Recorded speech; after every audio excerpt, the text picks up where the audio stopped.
الحمد لله رب العالمين والعاقبة للمتقين والصلاة والسلام على رسوله الكريم أما بعد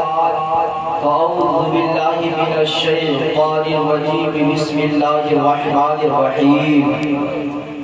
اقرأ باسم ربك الذي خلق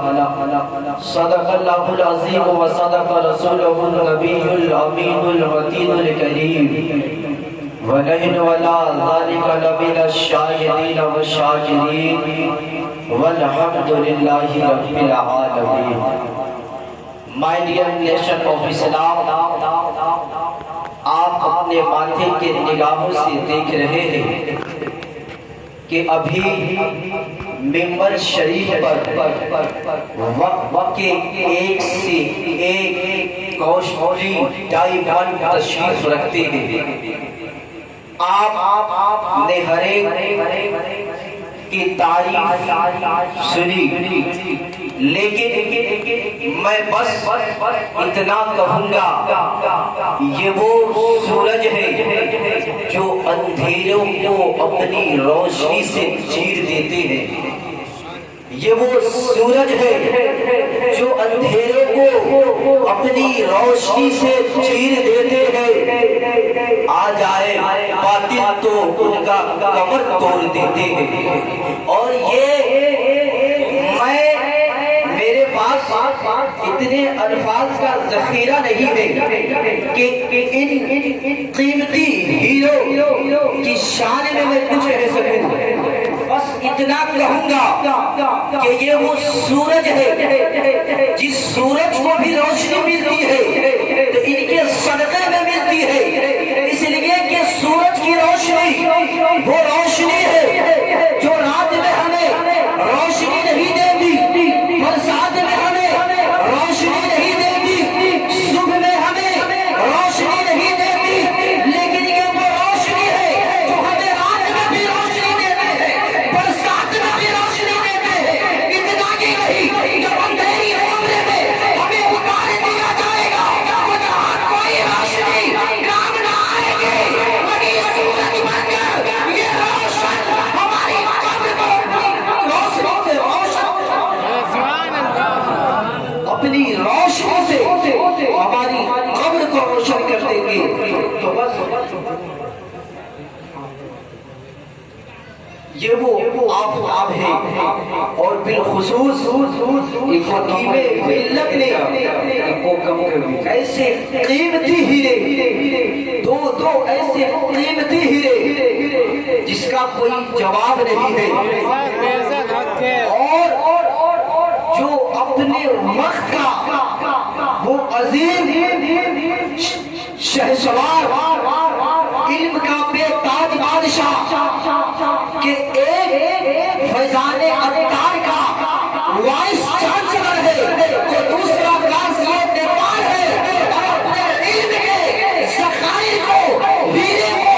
نیپال اور ہند میں ایسے بکھیر رہے ہیں جس طرح کے سورج اپنی روشنی سبحان اللہ سبحان اللہ یا رسول اللہ. زندہ آباد زندہ آباد زندہ آباد. میرے پیارے آقا علیہ الصلوۃ والسلام کے پیارے دیوانوں، جب کوئی شورا یا نقیب ہمیں سبحان اللہ یا الحمدللہ کہنے کو کہتا ہے تو ہمارے دل پر بوجھ سا احساس ہوتا ہے. لیکن آئیے میں سبحان اللہ کی برکت سے آپ کو ایسا میسج دیتا چلوں کہ آپ کبھی یہ نہ سوچیں گے کہ سبحان اللہ بولے یا نہ بولے، بلکہ آپ کی زبان سے خود بخود سبحان اللہ نکلے گا. ایک عظیم مفکر لکھتا ہے the heart five peace in one remembrance of Allah، یعنی کہ دل کو اللہ کے ذکر سے سکون ملتا ہے. جب دل کو سکون ملتا ہے تو انسان